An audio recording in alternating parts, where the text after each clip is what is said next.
A'udzubillahi minasyaitonirrajim. Bismillahirrahmanirrahim. Assalamualaikum warahmatullahi wabarakatuh.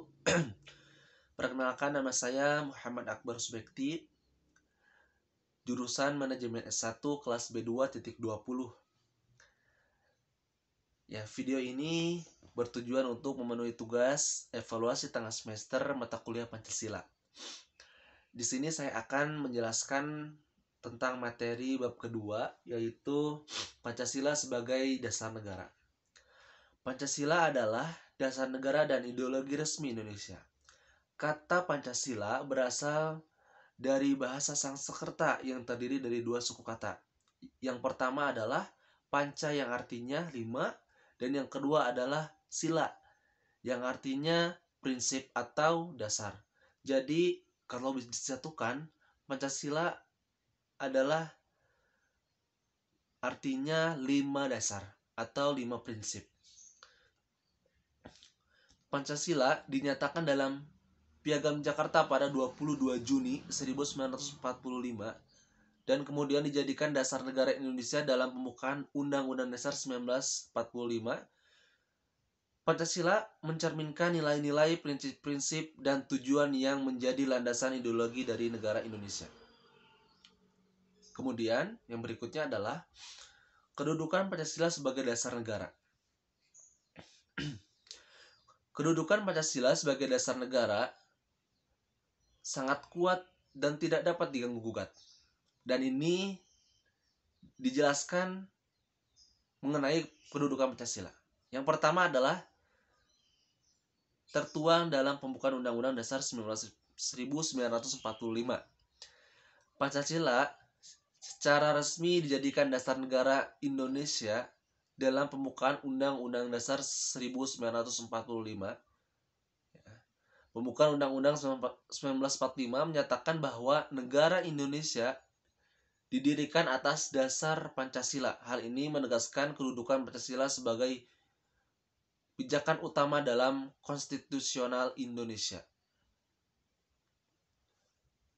Yang kedua, konstitusi yang tidak dapat diganggu-gugat.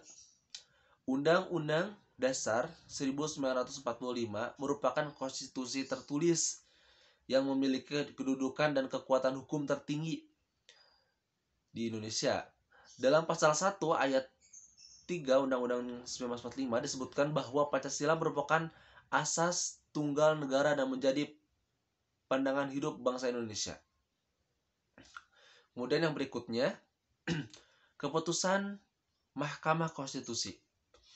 Mahkamah Konstitusi Indonesia atau MK telah menegaskan dan memperkuat kedudukan Pancasila sebagai dasar negara dalam putusan-putusannya. MK menyatakan bahwa perubahan terhadap Pancasila hanya dapat dilakukan melalui mekanisme amandemen Undang-Undang Dasar 1945 yang ditetapkan oleh MPR, yaitu Majelis Permusyawaratan Rakyat. Berikutnya adalah keberadaan dan pengamalan dalam kehidupan sehari-hari. Pancasila bukan hanya sekedar simbol atau dokumen format, tetapi juga harus tercermin dalam kehidupan sehari-hari masyarakat Indonesia tentunya. Pancasila menjadi acuan dalam berbagai bidang seperti pendidikan, politik, hukum, sosial, ekonomi, dan budaya.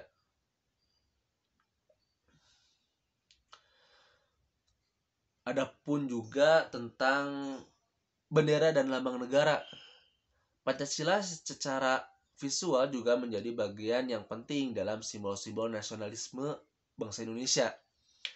Lambang negara kita adalah Garuda dan bendera merah putih, menunjukkan keberadaan Pancasila sebagai dasar negara yang dihormati dan dijunjung tinggi.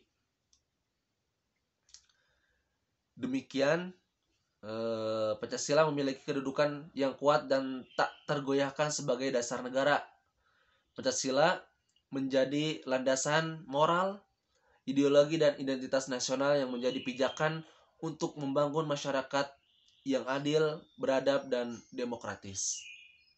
Mungkin itu saja yang bisa saya sampaikan. Mudah-mudahan bermanfaat dan bisa diambil pelajaran dan diaplikasikan ke dalam kehidupan sehari-hari. Mohon maaf apabila ada kesalahan. Terima kasih. Assalamualaikum warahmatullahi wabarakatuh.